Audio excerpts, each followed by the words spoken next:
अगं कमला, माझा छोटा मुलगा काही दिवसांपूर्वीच विदेशातून परत आलाय. विचार करतीये की आता त्याचंही लग्न करीन म्हणून. अरे वा, निशांत विदेशाहून परत आला. मग तर त्याच्यासाठी चांगली श्रीमंत घरातली मुलगी बघायला पाहिजे. तुझ्या मोठ्या गरीब सुनेसारखी नाही, जी फक्त 2 जोडी कपड्यांवरच सासरी आलीये. आता माझंच बघ, श्रीमंत घरातली सून आणलीये म्हणून किती सगळ्या गोष्टी मिळाल्यात हुंड्यात. ही जी तू एसीची थंड थंड हवा खातीयस ना, हे पण माझ्या सुनेच्या हुंड्यातच मिळालंय. एक मीच आहे जी माझी गरीब सून काहीच घेऊन आली नाहीये. पण आता तर माझ्या सगळ्या अपेक्षा माझ्या छोट्या सुनेकडूनच आहेत. तू कोणी श्रीमंत घरातली मुलगी बघ ना माझ्या निशांतसाठी. अगं तू काळजी करू नकोस, निशांतसाठी तर मी एका मोठ्या घरातलं स्थळ घेऊन येईन. असेच काही दिवस गेले. एक दिवस कमलाबाई निशांतसाठी एका मोठ्या घरच्या मुलीचं स्थळ घेऊन येतात. बघ तर विमला, मुलगी किती देखणी आहे ते, आणि त्या श्रीमंत घरातली पण आहे. आईबापाची एकुलती एक मुलगी आहे. भरपूर हुंडा मिळेल तुला. तू म्हणत असशील तर बोलू त्यांच्याशी. अगं नेकी और पूछपूछ, तू लवकरच बोलून घे. आपण उद्याच जाऊयात मुलगी बघायला. विमला एक लालची बाई होती. तिच्या मोठ्या मुलाने स्वतःच्या पसंतीने एका गरीब मुलीशी लग्न केलं होतं. त्यामुळे तिच्या हुंड्यात काहीच मिळालं नव्हतं. त्यामुळे विमला नेहमी तिच्यावर नाराज असायची. आणि आता तिने मनाशी ठरवलं होतं की ती आपल्या छोट्या मुलासाठी श्रीमंत घरातलीच मुलगी घेऊन येईल. गोष्टी पुढे सरकल्या. मग ती आपल्या निशांतसाठी सोनियाला सून म्हणून आपल्या घरी घेऊन आली. ये माझी लाडकी सूनबाई, या घरात तुझं स्वागत आहे. ओहो, किती सुंदर आहे माझी छोटी सून, अगदी परीसारखीच. सोनिया हुंड्यामध्ये खूप सारं सामान घेऊन येते, जसं की एसी, फ्रीज, वॉशिंग मशीन आणि अजूनही बरंच काही सामान. विमला आपल्या लोभी डोळ्यांनी ते सगळं बघते आणि खुश होते. मग विमला तिला तिच्या खोलीत घेऊन जाते. ओहो, या खोलीत तर एक एसी पण नाहीये. मी या खोलीत कशी काय राहणार? आई, माझ्या रुखवतात आलेला जो एसी आहे ना, तो तुम्ही लवकर माझ्या रूममध्ये इन्स्टॉल करा. सुनबाई, तुझ्या खोलीमध्ये एसी? पण मी विचार करत होते की याला हॉलमध्ये लावूया. ते का म्हणून? हा एसी मला माझ्यासाठी माझ्या पप्पांनी दिलाय. तशीही मी काय माझ्या सासरी समाजसेवा करण्यासाठी आली नाहीये. आणि हो, तो टीव्ही पण. मला मोठ्या स्क्रीनचाच टीव्ही बघायला आवडतो. छोटा टीव्ही मला चालत नाही. बरं ठीक आहे सुनबाई. विमला सोनियाच्या रुखवतात आलेला एसी, फ्रीज आणि टीव्ही तिच्या खोलीत ठेवते. असेच काही दिवस जातात. श्रीमंत घरातली मुलगी एसीची हवा खात नेहमी आपल्या खोलीत बसून राहायची, तर दुसरीकडे तिची मोठी जाऊ रजनी घरातलं सगळं काम करायची. गरमीच्या दिवसात एकदा घरातलं सगळं काम करून या गरमीमध्ये काम करून करून घसा अगदी कोरडा झालाय. थंड पाणी पिण्याची इच्छा होतीये. रजनी सोनियाच्या खोलीत जाऊन फ्रीजमधून थंड पाण्याची बाटली घेऊन पाणी पिऊ लागते. आहा, थंड पाणी पिऊन जीवाला काय शांती मिळालीये. पण तेवढ्यातच सोनिया बाहेरून शॉपिंग करून येते.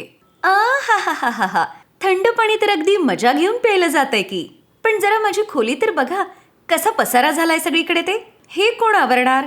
अगं मी? हो तुम्हीच. जरा साफ केलं असतं तर काय गेलं असतं एवढं तुमचं? बरोबरच तर म्हणतीये ती रजनी. ती बिचारी शॉपिंग करून दमून आलीये. मग तू जर तिची खोली साफ करून दिलीस तर एवढा काय मोठा गुन्हा होणार आहे ग? चला आता लवकर तिची खोली आवरून या खोलीतलं झाडून घे. ठीक आहे आई. सोनियाला आपल्या सुंदरतेवर आणि श्रीमंतीवर खूप गर्व होता. रजनी स्वभावाने खूप चांगली होती, पण तिचा हा चांगुलपणा कोणाला दिसत नव्हता. तिची सासू नेहमी तिला उलटसुलट बोलत राहायची. एक दिवस सोनिया नटून थटून बाहेर पिक्चर बघायला निघाली होती. तिला बघून रजनी म्हणाली, सोनिया, मला पण खूप दिवस झाले अगं बाहेर पडून, आणि मी आजपर्यंत सिनेमा हॉल पण नाही पाहिला. जर तुला वाईट वाटणार नसेल तर मी पण तुझ्याबरोबर येऊ शकते का? तुम्ही तुमचं तोंड तरी बघितलंय, आणि त्यात कपडे घालायचा तर सेन्स तुम्हाला अजिबात नाहीये. आणि समजा मी तुम्हाला घेऊन जरी गेले ना माझ्या बरोबर, माझा एवढा इन्सल्ट होईल. त्यामुळे तुम्ही उगाच बडबड करू नका आणि तेवढंच करा. सोनियाच्या बोलण्याचा आवाज ऐकून विमला तिथे येते. काय झालं? माझी श्रीमंत सुनबाई एवढी चिडलीये का? मग सोनिया विमलाला सगळं काही सांगते. ते ऐकून विमलाला खूप राग येतो. तुझी हिम्मत कशी झाली ग छोट्या सुनेला असं बोलायची? अगं तू तुझं काळं तोंड आरशात पाहिलेस तरी का? देव जाणे ती कुठली अशुभ वेळ होती जेव्हा मी तुला माझ्या घरची सून म्हणून घेऊन आले. चल जा आतमध्ये. एवढी सगळी कामं पडलीयेत, आधी ती संपव. चाललीये पिक्चर बघायला म्हणे. अपशकुनी कुठली. रजनी रडत रडत तिथून निघून गेली आणि घरातलं काम करू लागली. गरीब आणि काळ्या रजनीबरोबर नेहमी असंच व्हायचं. असाच काही काळ लोटतो. काही दिवसातच दोघी सुनांचा वाढदिवस येणार होता. त्या दोघींचा वाढदिवस एकाच तारखेला होता. विमला आपल्या छोट्या सुनेसाठी महागातली साडी घेऊन येते. हे घे सोनिया, तुझा या घरातला पहिलाच वाढदिवस आहे ना, मग तू वाढदिवसाच्या दिवशी ही साडी नेस. ही साडी आई? का आवडली नाही का? सोनिया विचित्र तोंड करून म्हणते. नाही, इतकी पण वाईट नाहीये. पण ते काय आहे ना, लग्नानंतर माझा हा पहिला वाढदिवस आहे ना, त्यामुळे डॅडींनी माझ्यासाठी स्पेशल चांदीचा सूट बनवला आहे एका महागड्या फॅशन डिझायनरकडून. त्यामुळे यावेळी मी. हे राम, चांदीचा सूट? अगं बाई, माझी सून तर अगदी त्याच्यात परीसारखीच दिसेल. घरात काम करत असलेली रजनी त्यांचं बोलणं ऐकते. तिला हे कळाल्यानंतर खूप वाईट वाटतं की तिच्या सासूने तिच्यासाठी काहीच आणलं नाही. वाढदिवस तर माझाही आहे, पण आई, तुम्ही माझ्यासाठी काहीच नाही आणलं. एखादा स्वस्तातला ड्रेस माझ्यासाठीही आणला असतात तर मला खूप छान वाटलं असतं. ए काळी कलोटी गरीब कुठली, तुला किती वेळा सांगितलंय मी, तू या घरची फक्त नावाला सून आहेस, पण तुझी लायकी ना नोकरांसारखीच आहे. आहाहा, सूट पाहिजे महाराणीला, जसं काय तुझ्या बापाने मला पेटी भरून धन दिलंय ना. आणि आता माझ्याशी कम्पेअर करणं ना बंद करा. आणि हो, आईनी माझ्या बर्थडेसाठी खूप साऱ्या लोकांना इन्व्हाइट केलंय, त्यामुळे घराची छान सजावट करून, साफसफाई करून, छान पक्वान्न बनवून तू इथून निघून जायचंस, समजलं? कारण मला माझ्या मैत्रिणींना हे कळू द्यायचं नाहीये की माझी जाऊ किती काळी आणि गरीब घरातली आहे ते. त्या दिवशी रजनी खूप रडते. तिचा नवरा मनीष दुसऱ्या शहरात नोकरी करायचा, त्यामुळे तिची बाजू घेणारा त्या घरात कोणीच नव्हतं. सकाळी लवकर उठून रजनी सगळ्या घराची साफसफाई करते, मग सगळ्या घराला छान डेकोरेट करते आणि चविष्ट पक्वान देखील बनवते. आपल्या वाढदिवसाच्या दिवशी सोनिया तिच्या वडिलांनी दिलेला चांदीचं सूट घालते आणि छान नटून थटून तयार होते. पण रजनीने मात्र जुनीच साडी नेसलेली होती. अरे वा, माझी सून तर या चांदीच्या सूटमध्ये अगदी चांदीसारखी चमकतीये. हाय, दृष्ट्या न लागो तुला कुणाची. वाढदिवसाच्या तुला खूप खूप शुभेच्छा सुनबाई. थँक्यू आई. आणि तू, सगळं काम झालं असेल तर आता तुझी इथं काहीही गरज नाहीये. आता तू इथून निघून जा आणि जेव्हा पार्टी संपेल त्यावेळेला तुझं हे काळं तोंड घेऊन परत ये घरी, म्हणजे सगळ्या घराची साफसफाई होईल. रजनी आपल्या नशिबाला दोष देत तिथून निघून जाते.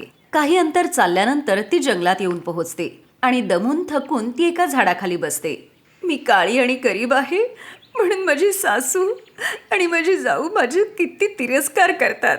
प्रत्येक क्षणाला मला टोमणे मारत असतात. ती हे सगळं बोलतच होती तेव्हाच तिची नजर समोर असलेल्या एका सशाकडे जाते, जो त्या चिखलात फसलेला होता. अरे, हे काय? हा तर त्याच्यात बुडूनच जाईल. मला याचा जीव वाचवायला पाहिजे. रजनी लगेच त्या सशाची मदत करते आणि त्या सशाला बाहेर काढते. पण अचानक तिचा पाय घसरतो आणि ती स्वतःच त्या चिखलात जाऊन पडते. वाचवा, कोणी वाचवा मला. तेवढ्यातच त्या चिखलाच्या समोर असलेल्या एका झाडातून एक पिवळ्या रंगाचा ड्रेस येतो आणि रजनीकडे जाऊन पडतो. तो ड्रेस खूपच मजबूत होता. त्या ड्रेसला पकडून रजनी बाहेर येते आणि मग अचानकच तो सूट बोलायला लागतो. यानंतर तुझ्या आयुष्यात कुठलंच संकट राहणार नाही. तू माणूस म्हणून खूपच चांगली आहेस. तू स्वतःचा जीव धोक्यात घालून त्या सशाचा जीव वाचवलायस. अरे, हे काय? हा ड्रेस तर बोलतोय, पण हा कसला चमत्कार आहे? हो हो, मी एक जादूचा सोन्याचा ड्रेस आहे, जो एकदा या झाडावर पडून इथेच अडकून राहिला होता. आणि मी यातून तेव्हाच मुक्त होऊ शकतो जेव्हा हा एका चांगल्या माणसाच्या उपयोगी पडेल. आता एकदा तू हा ड्रेस घाल, म्हणजे तुझ्या सगळ्या अडचणी दूर होतील. त्या ड्रेसचं म्हणणं ऐकून रजनी त्या ड्रेसला घालते, जो घातल्यानंतर ती खूपच सुंदर दिसायला लागते. रजनी खूप खुश होते. ती सोन्याचा ड्रेस घालून आपल्या जावेच्या बर्थडे पार्टीमध्ये जाते, जिथे सगळेजण तिला बघून अगदी आश्चर्यचकित होतात. हे काय? तुम्ही सोन्याचा ड्रेस घातलाय आणि तुम्ही एवढ्या सुंदर कशा काय दिसायला लागल्या? रजनी सगळ्यांना सगळं काही सांगते. ते ऐकून सोनिया खूप चिडते. आता त्या सोन्याच्या ड्रेसच्या मदतीने रजनी स्वतःचे एक मोठं घरही बनवते, जिथे ऐशो आरामातल्या सगळ्या गोष्टी होत्या. आणि आता त्या घरात ती आपल्या नवऱ्याबरोबर अगदी आनंदाने राहू लागते. सीमा आणि राधा दोघी सख्या बहिणी होत्या. पण दोघींच्या स्वभावात जमीन आसमानाचं अंतर होतं. राधा स्वभावाने खूप नम्र आणि उदार होती, तर सीमा मात्र स्वार्थी आणि लालची स्वभावाची होती. कॉलेज संपल्यानंतर त्या दोघींच्या लग्नाचा निर्णय त्यांच्या आईवडिलांनी घेतला. कारण सीमा मोठी होती म्हणून सगळ्यात आधी तिचं लग्न होणार होतं. एक दिवस सीमा आणि राधा आपल्या आईवडिलांबरोबर बसल्या होत्या. सीमा बेटा, मी तुझ्यासाठी एक मुलगा पाहिलाय. हे बघ, हा त्याचा फोटो आहे. आधी हे तर सांगा बाबा की तो किती शिकलाय ते. त्याच्या घरी कोण कोण असतं, काय करतो. मला कुठल्याही गरीब किंवा कमी शिकलेल्या माणसाशी लग्न नाही करायचंय. अगं, मुलगा बँकेमध्ये एका उच्च पदावर आहे आणि घराणं पण चांगलं आहे त्यांचं. पैशाची जराही कमतरता भासणार नाही तिकडे. मग मला चालेल, मला मान्य आहे हे स्थळ. काही दिवसातच सीमाचं धूमधडाक्यात लग्न लावून देण्यात आलं. सीमा मोठी मुलगी असल्यामुळे वडिलांनी लग्न अगदी धूमधडाक्यात लावून दिलं होतं. या लग्नामध्ये त्यांनी आवाक्यापेक्षा जास्त खर्च केला होता आणि याचमुळे त्यांच्यावर कर्जाचा डोंगरही साठला होता. काही दिवसांनंतर राधा सुद्धा लग्नाची झाली होती. एक दिवस, अगं, मी राधासाठी सुद्धा एक मुलगा पाहिलाय. ती लोक सीमाच्या घरच्यां एवढी श्रीमंत तर नाहीयेत, पण त्यांचं स्वतःचं घर आहे आणि किराणा दुकान आहे. आपली राधा खुश तर राहील ना हो तिकडे? हो हो, का नाही. खरं तर मला तिचं लग्नही सीमासारखंच धुमधडाक्यात करायचं होतं, पण काय करणार, आधीच कर्जाचा डोंगर आहे. पण केवळ पैशामुळं मला गप्प बसावं लागलं. तेव्हाच राधा तिथे येते. तिने आपल्या आईबाबांचं सगळं बोलणं ऐकलेलं होतं. तुम्ही काळजी करू नका बाबा, तुम्ही माझ्यासाठी जे स्थळ बघितलंय मी तिथेच लग्न करीन. मला फक्त तुमच्या दोघांचा आशीर्वाद पाहिजे.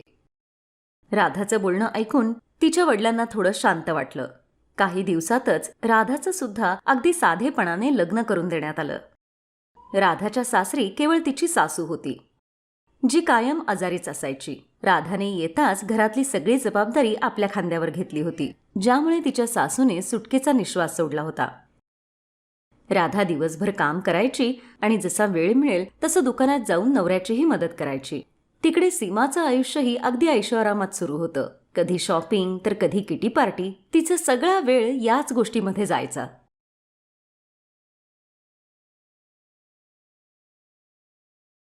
एक दिवस राधा आणि तिचा नवरा दुकानातच होते. तेव्हाच तिथे एक नवी कोरी गाडी येऊन उभी राहिली. त्या गाडीतून सीमा आणि तिचा नवरा उतरले. सीमाच्या हातात मिठाईचा बॉक्स होता. ते दोघेही दुकानात गेले आणि सीमा राधाला मिठाईचा बॉक्स देता देता म्हणाली, तुझ्या जिजाजींनी आज या कारची डिलिव्हरी घेतलीये. पूर्ण 20 लाखाची कार आहे. मला वाटलं ही खुशखबरी सगळ्यात आधी तुला देऊया. खरं तर सीमा राधाला जळवण्यासाठी ती कार घेऊन तिथे आली होती. पण बिचारी भोळी राधा तिचा हा प्लॅन समजू शकली नाही. पण राधाचा नवरा अनिल मात्र हे सगळं समजत होता. ते दोघंही तिथून गेल्यानंतर अनिल म्हणाला, तुझी बहीण इथं खुशखबरी द्यायला आली नव्हती, तर आपल्याला जळवायला आली होती. कारण तिला माहिती आहे ना की आपली परिस्थिती नाहीये ना कार खरेदी करण्याची, म्हणून आपली नवीन कार दाखवून आपल्याला जळवायचा प्रयत्न करत होती. नाही हो, असं काही नाहीये. ती भले असं का बरं करेल? असंच आहे. तिला माहिती आहे ना की मी कधीच कार घेऊ शकणार नाही म्हणून. मामूली दुकानदार जो आहे आणि तिचा नवरा तर बँकेत चांगला ऑफिसर आहे ना. कोण म्हटलं की तुम्ही कधी कार नाही घेऊ शकणार? तुम्ही नक्की कार घेऊ शकाल. अहो, सीमाचा नवरा तर बँकेत नोकरी करतो. एका बाजूने बघितलं तर तो बँकेचा नोकर आहे. त्याला बँकेच्या हिशोबाने काम करायला लागतं. पण इथे तर तुम्हीच स्वतः मालक आहात. तुम्हाला जसं हवं तसं तुम्ही काम करू शकता. तुम्ही मनात आणलं ना तर काहीही करू शकता. मी प्रत्येक क्षणी तुमची साथ देईन. तुम्ही बघाचो, तुम्ही एकच काय 10 कारचे सुद्धा मालक बनू शकाल. त्याने सगळा विचार बाजूला सारून मनापासून मेहनत करू लागला. तो रोज सकाळी 7 वाजता दुकान उघडायचा आणि रात्री 10 वाजेपर्यंत दुकानातच थांबायचा. आणि रोज राधा सुद्धा त्याची मदत करायला दुकानात यायची. राधा आणि अनिल दोघंही स्वभावाने शांत होते. गिऱ्हाईकांबरोबर खूप नम्रपणे बोलायचे आणि याचाच परिणाम म्हणून जो कोणी त्यांच्या दुकानात एकदा सामान घ्यायला यायचा तो नेहमी तिथेच येत राहायचा. ग्राहकांना कमी किमतीत चांगला माल देण्यासाठी राधा आणि अनिलने एक छान योजना बनवली. ते दुकानातलं सामान शहरातल्या व्यापाऱ्यांकडून खरेदी न करता थेट दिल्ली आणि मुंबईसारख्या मोठ्या शहरांमधून मागू लागले. त्यामुळे ग्राहकांना सुद्धा चांगल्या दर्जाचा माल मिळायचा आणि फायदा सुद्धा दुप्पट व्हायचा. यामुळे हळूहळू काही वर्षातच अनिलने राधाच्या नावाने खूप सारी दुकानं, फळांची आणि भाज्यांची दुकानं आणि डेअरी उत्पादनाच्या दुकानांचा शुभारंभ केला आणि त्याचं नाव ठेवलं राधा ग्रोसरी मार्ट. आता राधा आणि अनिलचे शहरात खूप सारे ग्रोसरी मार्ट होते. त्यांची उठबस आता शहरातल्या मोठमोठ्या श्रीमंत लोकांमध्ये होऊ लागली होती. राधाच्या सासूला तर कौतुकासाठी शब्द अपुरे पडत होते. ती सगळ्यांना सांगायची, अहो, माझी सूनबाई तर साक्षात लक्ष्मीचं रूप आहे. ती या घरात आली आणि बघा घराला कुठून कुठवर नेलं तिने. साक्षात लक्ष्मी आहे माझी सून. मातीला जरी हात लावला तरी सोनं करेल ती त्याचं. एक दिवस अनिल नवीन कार घेऊन घरी आला. अरे, परत नवीन कार घेऊन आलात? मी काहीच करत नाहीये. हे तर तुझंच बोलणं खरं होतंय. कुठलं बोलणं? अगं, तूच तर म्हणाली होतीस ना की मी 1 नाही 10 कारचा मालक बनू शकेन. बघ, त्यातल्या 7 तर आल्या. बस आता 3 फक्त उरल्यात. राधा जोरजोरात हसू लागली. चला, या आनंदासाठी तुझ्या बहिणीकडे आपण मिठाई देऊन येऊयात. दोघंही मिठाई घेऊन सीमाच्या घरी जातात. कारमधून उतरून ते दोघंही तिच्या घरात जातात. आतमध्ये सीमा आणि तिच्या नवऱ्याचं भांडण सुरू होतं आणि या भांडणाच्या नादात त्यांना कळालंच नाही की अनिल आणि राधा तिथे केव्हा आले. अहो, पण गरज काय होती बँकेत अफरातफर करण्याची? तुम्हाला सोडवून आणण्यात घरातला सगळं सेव्हिंग संपून गेलं. त्यात बँकेने तुम्हाला नोकरीवरूनही काढलंय. घरात आता 1 पैसा सुद्धा नाहीये. घर, गाडी सगळं गहाण पडलंय. तुमच्या एका चुकीमुळे सगळं मातीत गेलंय. मी काय सगळं हे माझ्यासाठी केलं होतं का? हे सगळं तुझ्यामुळे झालंय. तुलाच भारी हाऊस होती ना पार्टी करण्याची, शॉपिंग करण्याची. आता भोगा मग.